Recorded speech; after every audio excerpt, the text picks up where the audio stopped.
એટલે જેમ આજ સુધી તમે મને હંમેશા સહકાર આપ્યો છે ને,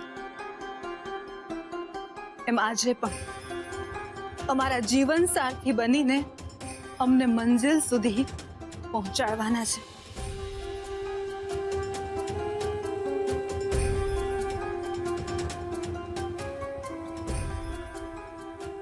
મમ્મીજી, હું નીકળું.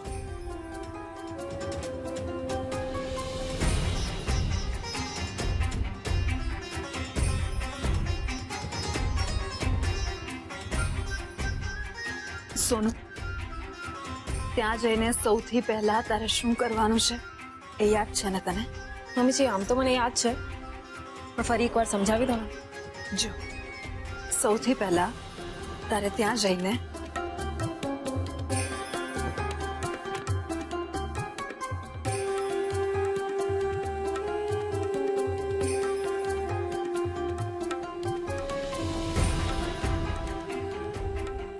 ગમે તે થઈ જાય પણ આપણે આપણી કોમલને બચાવવાની જ છે. મમ્મીજી, જે રીતે તમે પ્લાનિંગ કર્યું છે ને, એ રીતે કોમલબેનનું બચવું અને આપણા દુશ્મનોનું ફસાવવું નક્કી છે.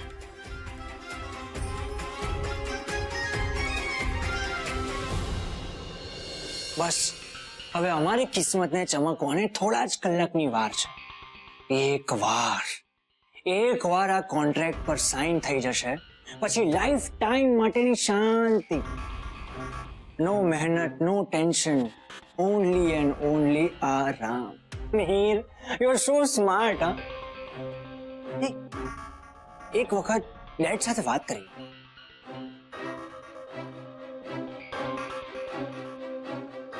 હેલો હેલો, હા ડેડ, હું શું કહું છું, મેં આપણા લોયર સાથે વાત કરી, એ ડિરેક્ટલી ત્યાં પહોંચી જશે. હા, એમણે કહ્યું છે. અને હું તમને પિકઅપ કરવા આવું કે તમે મને પિકઅપ કરવા આવશો? હું તને પિકઅપ કરવા આવીશ અને આપણે શાર્પ 6 વાગ્યે ત્યાં પહોંચી જઈશું, એ પ્રમાણે નીકળીશું. પણ ડેડ, હું શું કહું છું, મારા મગજમાં ક્યારનો એક સવાલ ફર્યા કરે છે. તમને એવું નથી લાગતું કે આ બધું બહુ ઇઝીલી ગોઠવાઈ ગયું હોય? મને તો ડાઉટ થાય છે કે એ લોકો કોઈ ચાલાકી તો નહીં કરે ને? જરા પણ એવું લાગે કે એ લોકો ઓવર સ્માર્ટ બનવાની ટ્રાય કરે છે તો આપણે શું કરવાનું એ તો તને ખબર જ છે ને? Yes dead. બસ તો પછી મળીએ સાંજે. અને કોન્ટ્રાક્ટ સાઇન કર્યા પછી મહેતા પરિવારની હાર અને આપણી જીતનું સેલિબ્રેશન આપણે સાથે કરીશું. Done deal dad, done.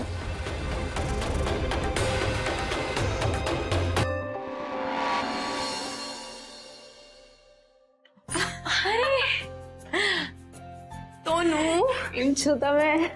હું એકદમ મજામાં છું. તું કેમ છે? હું એકદમ સરસ. હવે અમસ્તા તો તારાથી અહીંયા ભૂલા પડાતું જ નથી. હવે આ કોમલના બહાને તું અહીંયા આવી તો ખરી. સાચી વાત છે. બેસ. કોમલબેન કેમ છે? કોમલ થોડી ટેન્શનમાં છે. તને બહાર મળી નહીં? ના. અચ્છા ઠીક છે, તું બેસ, હું એને અહીંયા લઈને આવું છું. ઠીક છે. અચ્છા સાંભળો, એને 1 મિનિટ રહીને લઈ આવજો. સમજી.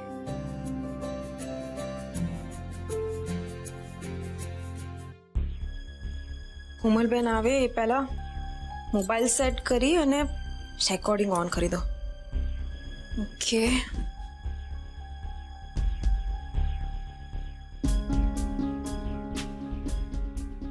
હા, આ એંગલ પરફેક્ટ છે.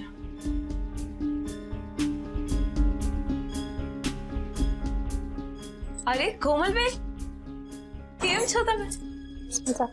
કેવી છે તબિયત હવે? બેસો બેસો.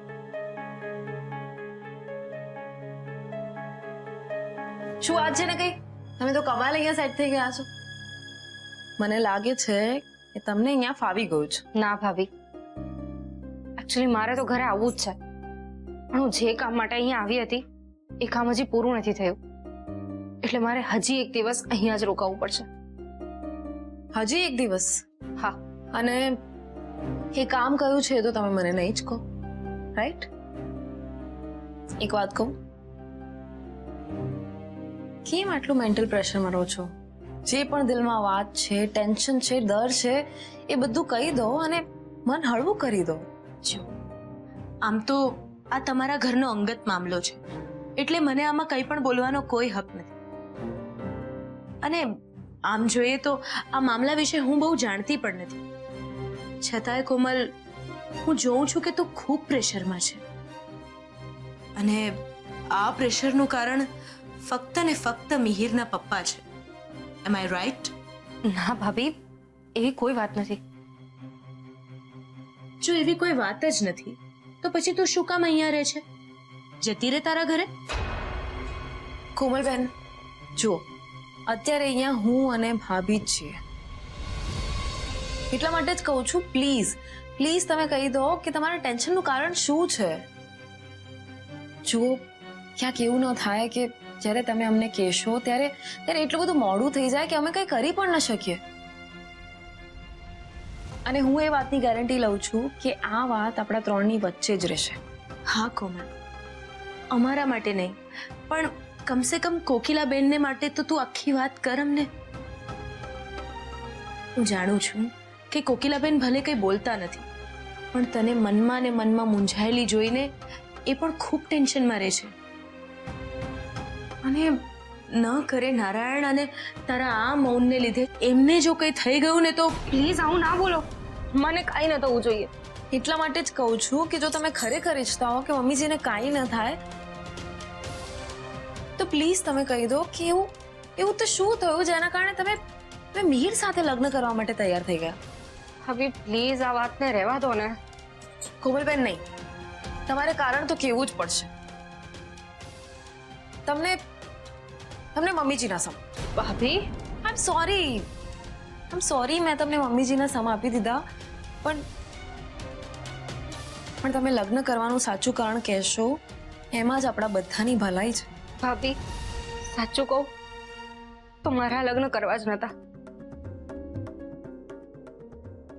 ભાભી, હું તો જસ્ટ મિહિરને મળવા જ ગઈ હતી, પણ ખબર નહીં કેમ એ દિવસે મારી સાથે એક પછી એક ખરાબ ઇન્સિડન્ટ્સ બનતા જ ગયા.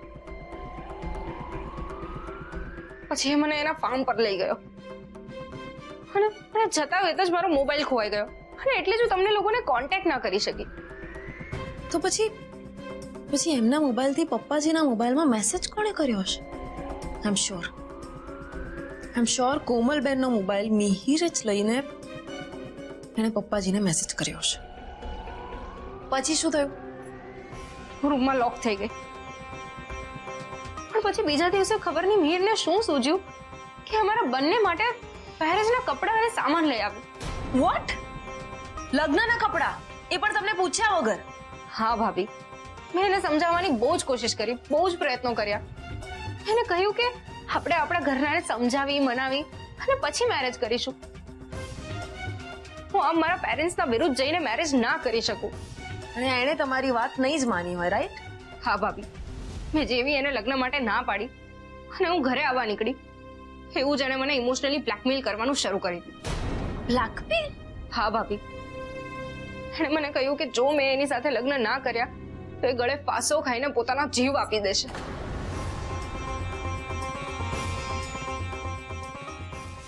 મિહિર, તું શું કરે છે? સ્ટોપ ઇટ મિહિર, આ શું ગાડાવાળા કરી રહ્યો છે? હા મિહિર, પ્લીઝ નીચે ઉતાર. કોમલ, તને ખોવા કરતા મરી જવું બેટર છે.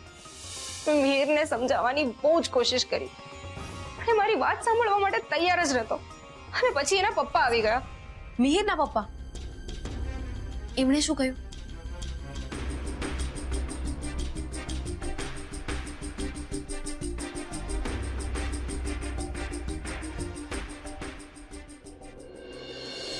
આરવ, તારી આપણા વકીલ સાથે વાત થઈ ગઈ છે ને?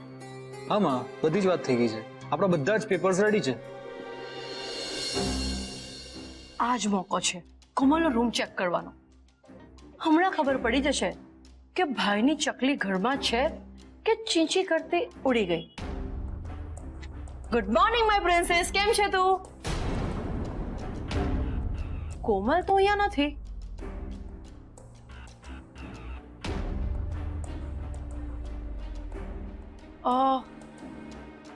કોમલ તો અહીંયા પણ નથી.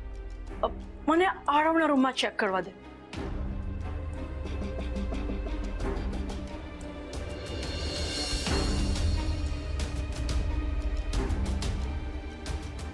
કોમલ તો અહીંયા પણ નથી. એકવાર મને નીચે ચેક કરવા દે. આરવ, સોનુને પૂછતો ખરો કે કેટલા વાગ્યા સુધી આવવાની છે? હા.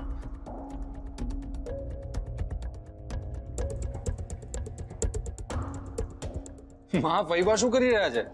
લાગે છે કંઈક શોધી રહ્યા છે. માધુરીબેન, શું શોધી રહ્યા છો? મારો ફોન નથી મળી રહ્યો, એ શોધી રહી છું. ભાભી, મેં રૂમમાં ચેક કર્યું, કિચનમાં ચેક કર્યું, કશે મારો ફોન નથી.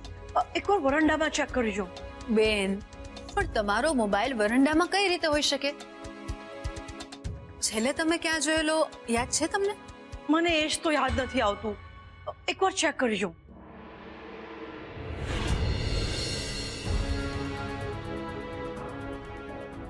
કોમલ તો અહીંયા પણ નથી. ધેટ મીન્સ મારી શંકા સાચી પડી. કોમલ ગઈકાલથી આ ઘરમાં નથી અને આ લોકો મને બેવકૂફ બનાવી રહ્યા છે. બેન, મળ્યો તમારો ફોન? હા ભાભી, મેં આખા ઘરમાં શોધ્યું. મારો ફોન તો મળી ગયો, પણ મને કોમલ ક્યાંય ન મળી.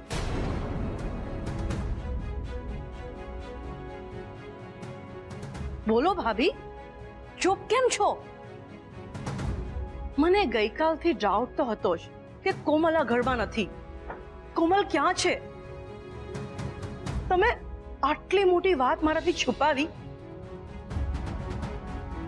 ભાભી બોલો, તમે ચૂપ કેમ છો? કોમલ ક્યાં છે? તો તમે આટલી મોટી વાત મારાથી કેમ છુપાવી? હા, છુપાવી આ વાત તમારાથી. નથી કોમલ ઘરમાં. શું કરશો તમે? હું તો શું કરવાની ભાભી, મારે તો ફક્ત એ જ જાણવું છે કે કોમલ આ ઘરમાં નથી તો ક્યાં છે? એ જ્યાં હોય ત્યાં. તમે એમ કહો કે તમારે કોમલનું શું કામ છે કે ક્યાં છે? જુઓ માધુરીબેન, હું તમને હાથ જોડું છું. અત્યારે આપણા ઘરમાં જે સમસ્યા ઉદ્ભવી છે ને, એને સુલઝાવવા માટે અમે પ્રયત્ન કરી રહ્યા છીએ અને એના ભાગરૂપે અત્યારે કોમલ આ ઘરમાં નથી.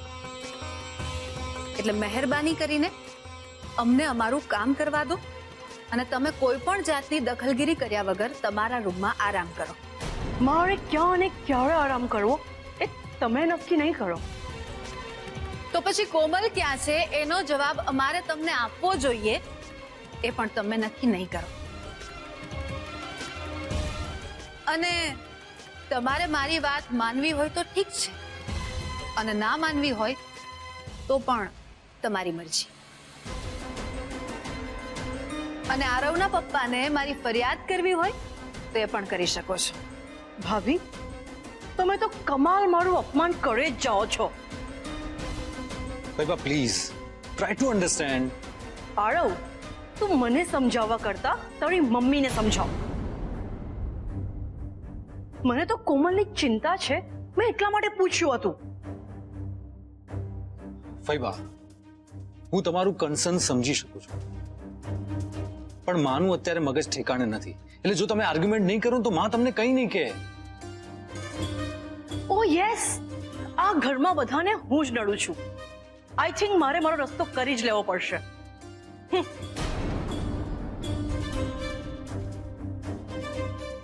માં, જે વાતનો ડર તો નહીં થયો.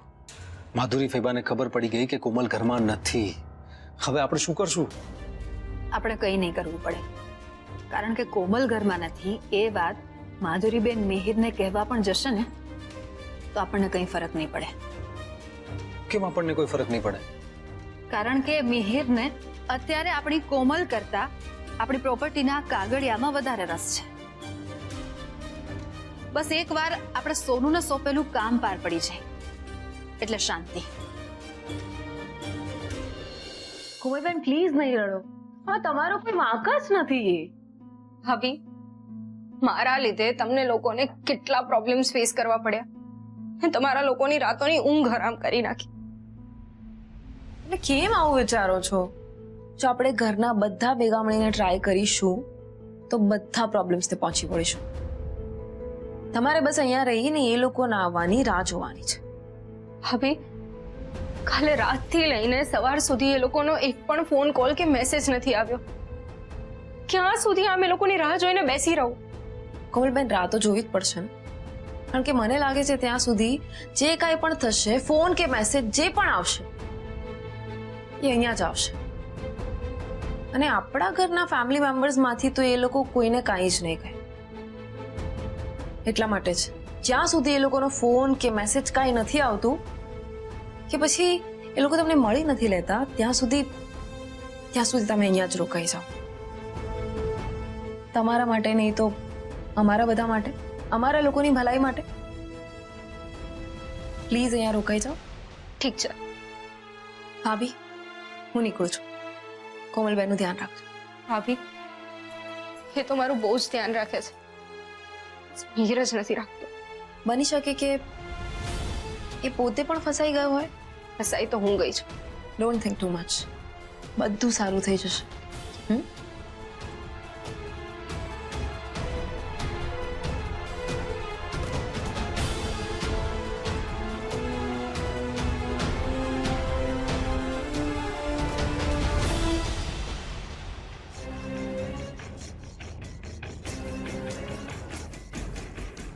મારે જે જોઈતું હતું એ મને મળી ગયું.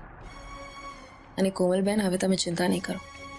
હવે અમે તમને બહુ જ આસાનીથી બચાવી શકીશું અને પેલા મિહિરને ફસાવી શકીશું.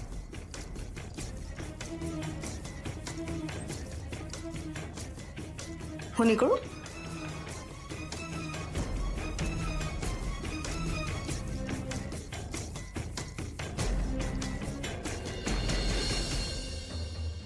મમ્મીજીને ફોન કરવાનો તો રહી જ ગયો. એક કામ કરું, ફોન કરીને ઇન્ફોર્મ કરી દઉં છું.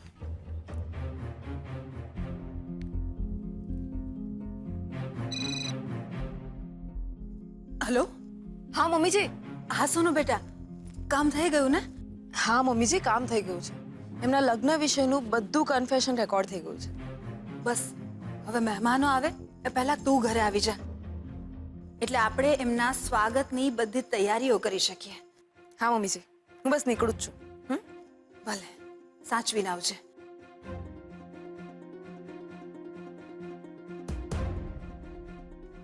અડધી જંગ તો આપણે જીતી ગયા છીએ યારો. બાકીની જંગ આપણને આપણી તાકાત અને દુશ્મનની લાલચ જીતાડશે.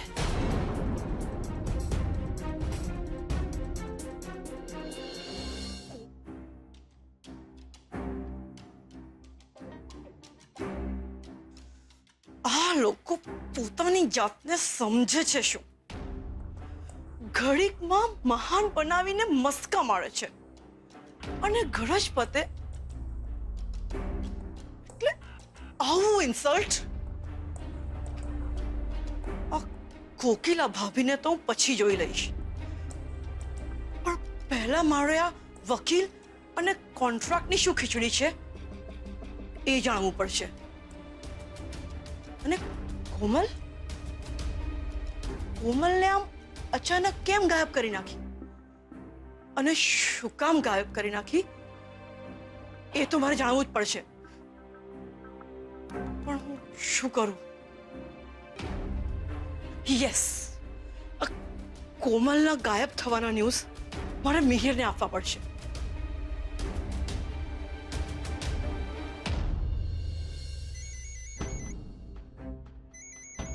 ઓ ગોડ, આ માધુરી આંટ મને કેમ ફોન કર્યા કરે છે? મેં એમને કેટલી વાર ના પાડી છે કે તમારે મને ફોન નહીં કરવાનો, તો પણ મને ફોન કર્યા કરે છે. એક મિનિટ, મને લાગે છે અમને આ બધી પ્રોપર્ટી મળવાની છે એમને જરાય પસંદ નહીં હોય. યસ, એટલે મને વારે ઘડીએ ફોન કરીને મિસગાઈડ કરવા માંગે છે. નો આંટ, હવે હું તમારી વાતમાં નહીં આવીશ. લાગે છે આ મિહિરને બહુ પાવર આવી ગયો છે. મારો ફોન કટ કરે છે.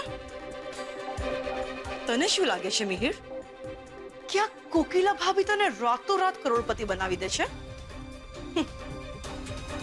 તને ખબર નથી મિહિર, આ કોકિલા ભાભી એવી કરામાત કરશે ને કે તારે રાતોરાત રાતા પાણી રડવાનો વારો આવશે અને ત્યારે તું મને ફોન કરીશ અને હું તારો ફોન કટ કરીશ.